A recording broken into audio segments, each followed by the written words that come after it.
They say that a man knows his wife. And let me even use my accent. So they say that a man knows his wife when he sees her. Hi, Tony. Get so serious all of a sudden. She's planning to marry her, and she fell into it. And she said when she called him, she wanted to say no. She actually called him to say no. And the next thing she did, she found that she said yes. People say, Tony, that the man knows his wife when he sees her, when he sets his eyes on her. Oh, you are laughing at my accent. They say that the man knows his wife when he sets his eyes on her. What do you think about that statement? I honestly do not know why most of us grew up believing that, because with what I know now, I know that statement can't be true. At least not in most of the cases. If there are cases like that, it will be like exceptions, right? Because it takes a while to know a person. What you described is just like saying love at first sight, like you see somebody and you say, this is a person for me, this is a woman for me, this is a man for me.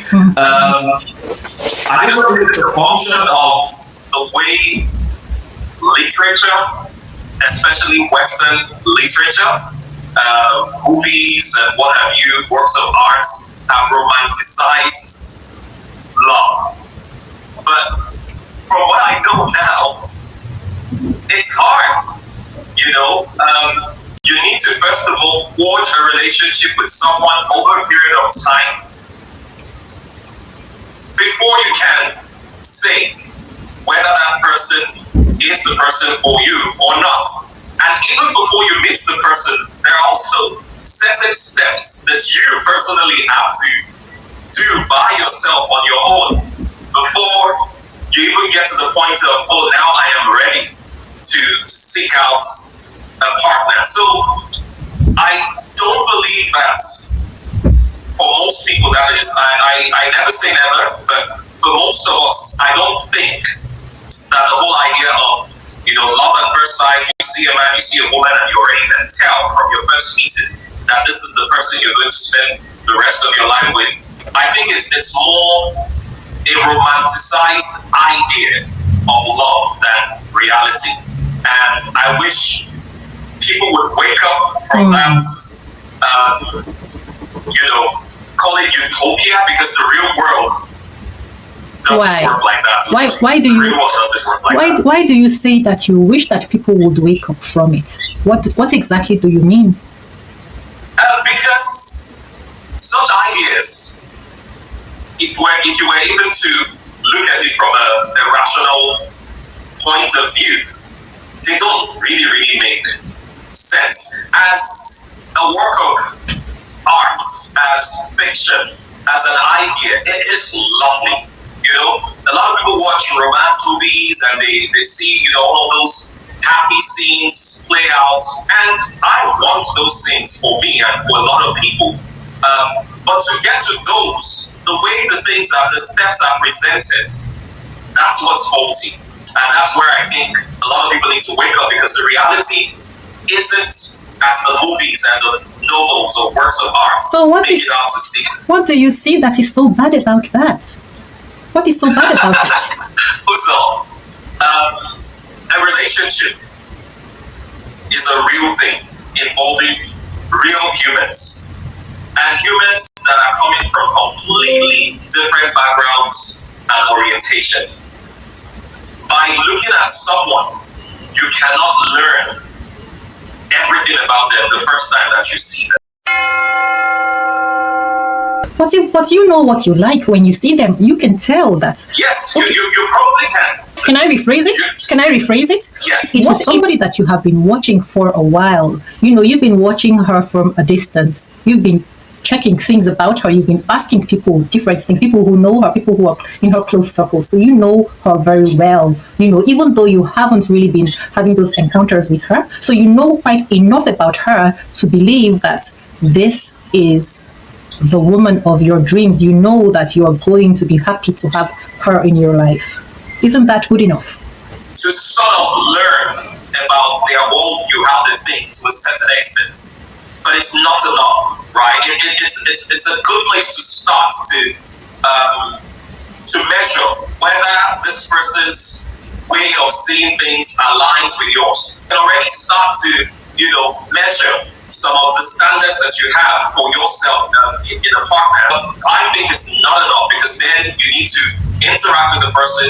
Sometimes, right, you only need to see people in certain environments for you to tell the kind of persons they are. It does, but there is one aspect that I feel that is so crucial that people don't even talk about. Like, if we're going to advise somebody that we care about, usually we will say, you haven't met this person, you don't even know whether what they're showing or what other people are telling you, whether all those things are true about this person.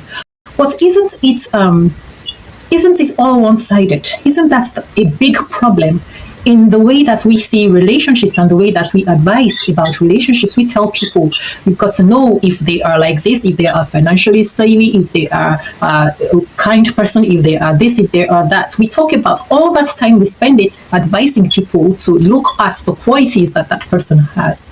And there is something that I have noticed that people hardly talk about. But before we go into that, I would like to play a clip first, and then you can take it after we play that clip. Thank you. Okay. Ending up, all of a sudden you find yourself in a relationship. Yeah. That was it for me. And here I am. He said, let's go for coffee. I'm like, okay, Mom, we're going to come. So I end up saying yes because I didn't want to disappoint the mother. So I didn't want to disappoint the mother. Eventually connected with the sisters. Eventually connected with the brothers. So he had a sneaky way of... You were trapped already. Yes, it was introducing me to his family, his home. So they loved me. They'll be like, oh my God. Like, when somebody gives you over and over something, eventually you're indebted to them. I almost want to cry because, I have so many, but that's the new season that I'm entering. I want to be reading out these things. This is how a lot of marriages were created. Yes. Somebody just was doing something. The other person was going along, feeling like, how can I speak up? When can I speak up? And before you know what's happening, children have come. He knew what he wanted. He knew that I was going to be his wife. He would tell people, he would not tell me, he would tell other people that would hear from other people. But for me, I was like, no. But really, he pursued me. I said yes. But this is the thing, this guy had already saved up. He had saved up, he had bought furniture, everything. And he comes to, every time we go out on a date and all that, he's speaking like I'm already his, in a way. And I'm not looking at it seriously. I'm not taking him seriously. I want to tell you something. Yes. This is something that everybody needs to begin to understand this now, because people are always saying when a man sees his wife, he knows. And I've always been fighting that thing. The reason is this, because this is what you want. But that means you're not taking into consideration what that other person wants. Yeah. This is what you want. But first, it is only right to also take into consideration, because I also had this situation myself. And the guy went to complain to my family that I'm not even behaving like someone that they're about to marry. And I was like, that I don't call, I don't visit. I was like, what is he talking about? I wasn't even dating him. It was like, she never comes to look for me. She never, simply because you have expressed what you want, you've taken it automatically in your mind that you own this person now. But this is the reality that happened for me. He not only did he know what he wanted, but he always had a little bit of some kind of how you twist somebody's arm to get something. So he would apply some pressure subconsciously. So that's it. So in a lot of cases, and it's not just men, even women do it too. Even yesterday, somebody sent me a video of a lady who was quarreling with her longtime boyfriend, telling him, you must marry me, because you wasted my time. And So this lady that I was having that conversation with, she ended up marrying this man because the man, right from the moment that he saw her, he knew that he was going to marry this girl, and he put everything into motion. He made sure to introduce her to his family, got her very close to his mother, and she knew that she didn't want to marry this man, but she ended up in that cycle of, they already began this work of his planning to marry her, and she fell into it. And she said when she called him, she wanted to say no.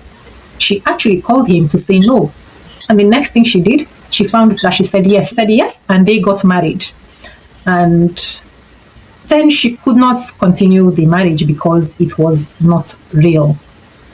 She actually told me that she was, even as she was going down the aisle, even she was like, am I really doing this? Am I really doing this? That she felt like she was outside of her body and she was watching her life playing before her. Even after the marriage, she always felt like she was watching herself. It was like she had done something as if, but I want to tell you that this is not strange.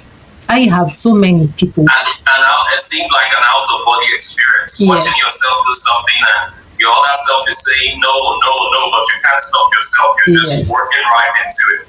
Yes. I kind of understand that. So what is it that we want to look at? Because the man would turn around, like when she wanted to leave, the man did not want her to leave.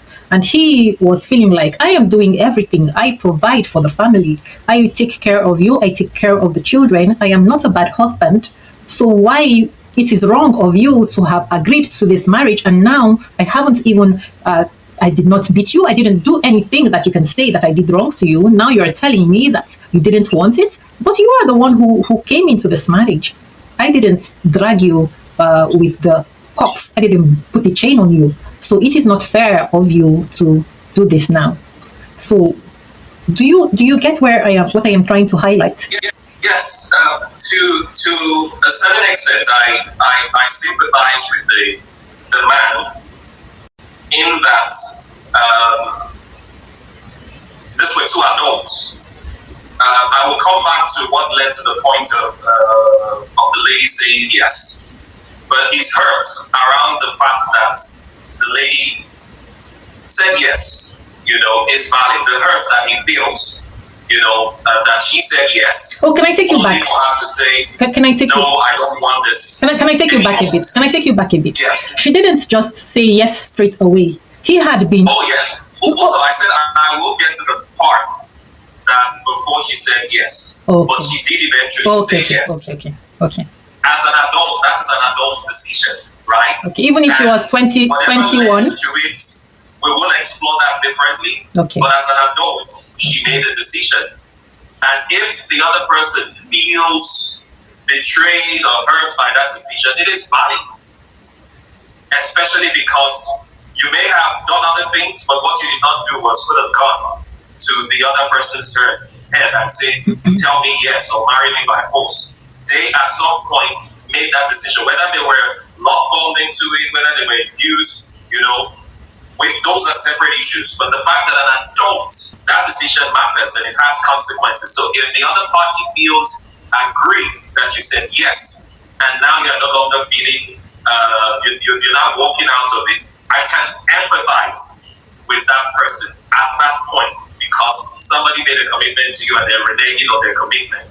However, from the start, did you, I'm talking about the man now, did you ever give the woman a chance to find out, to get to a place of acceptance of this union on her own? Or you felt that your own conviction that yes, this woman is my wife is sufficient to be in a long-term relationship with another person? I hear men say sometimes, you don't have to love me. Even women say this, I love you enough for both of us. That's setting yourself and that relationship up for failure, because a relationship takes two adults, two mature people. I keep saying adults because I expect that people going into relationships should be mature people. It's not something for children. It's something for people who already have a certain level of self-awareness, right? Can I And so, ask, yes. when we're talking about adult, you're talking about anybody above the age of 18, isn't it? Not adults by age, by the level of maturity, and I qualified it with self-awareness. Unfortunately, even at 35, even at 45, a lot of men and women are not mature enough to be in relationships. That's the reality of today.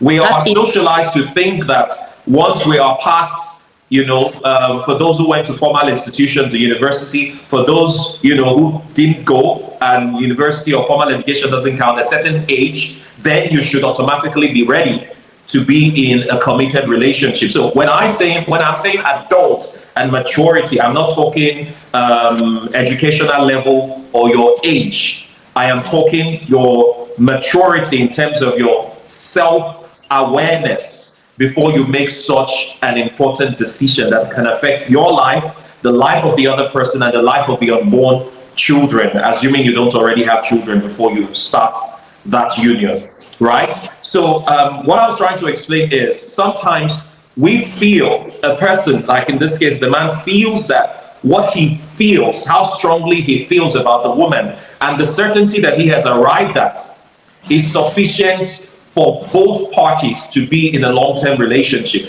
He doesn't give the other person the chance to come to that place of certainty on their own. Sometimes it is due love bombing. Sometimes it is due by love bombing. It is, you constantly are in this person's space. You never even give them a chance to assess situations, to assess you, and you're just constantly, a barrage of attention, and there's never really space for that person to see things for themselves. Sometimes it's also a function of, family pressure, religious leaders pressuring you that this is the person, this is the person. How many times do we hear that a pastor saw, and they saw that this person is your wife or this person is your husband? And then rather than take time to verify for yourself if you feel the same way that the pastor or that person has confessed, you feel like you have to play along and just twist yourself into different shapes and sizes just to fit into that ideal that that person has projected on you, or that the pastor or your parents or family have projected on you, without actually doing the work on yourself to see whether you actually are properly aligned with this person in terms of your ideals. Have you, even for starters, have you even come to a place of awareness of who you really are before you decide that you're ready to be in a long-term commitment with another person? I think that's the mistake that a lot of young people make going into marriages, and I hope that the next generation of young people will take the time and not rush as the older generation did. Take the time to first find themselves, know who they really are, define what their standards, what their deal breakers are, before committing into a long-term partnership with another person. I don't know if it makes sense to you, Uzo. Absolutely. So I will bring up a couple of things, observations in this case. For this lady, I will say in fairness to her, she was not that type of mature adult. The guy was mature, and she was in a situation where... Also, when you say mature, are you talking age now?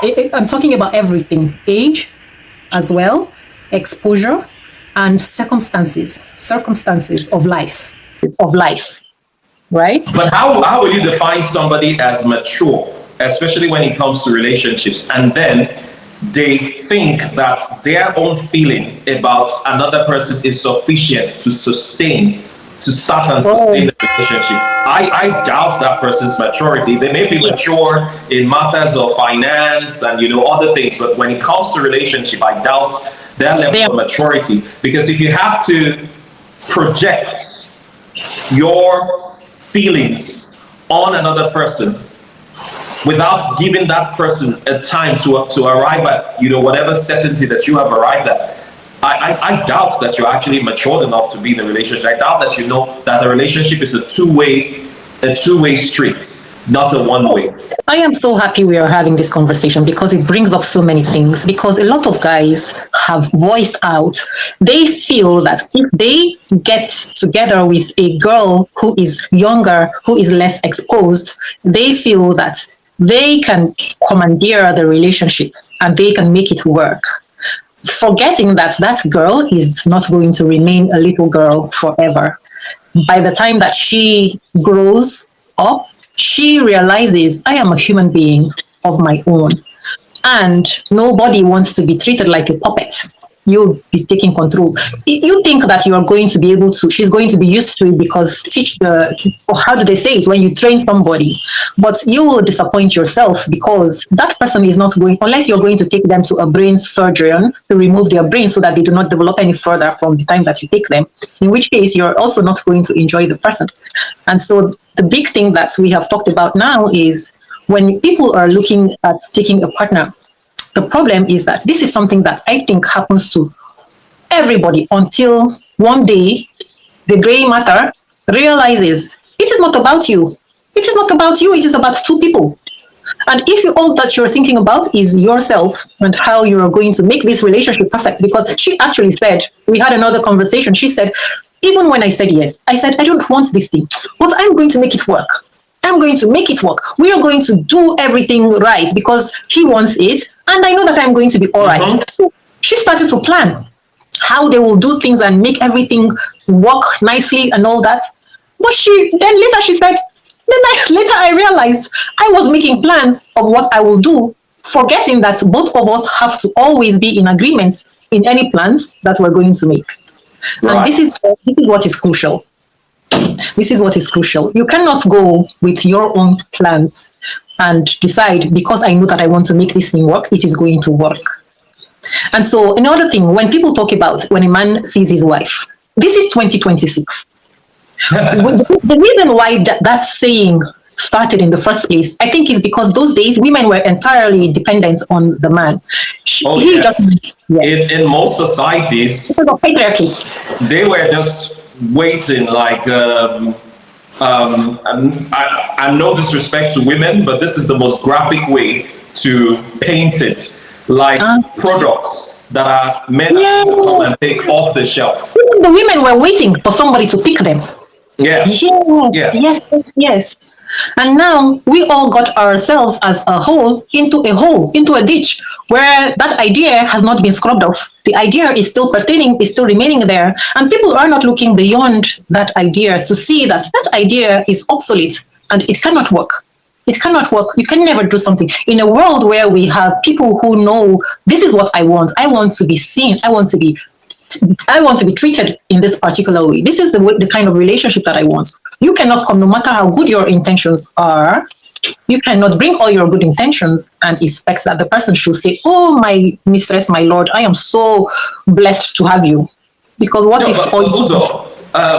On that point, right, there are actually like good parts of this culture, the part of being chosen. But what that culture doesn't do is that it makes the choice one way. But a healthy relationship should be two people choose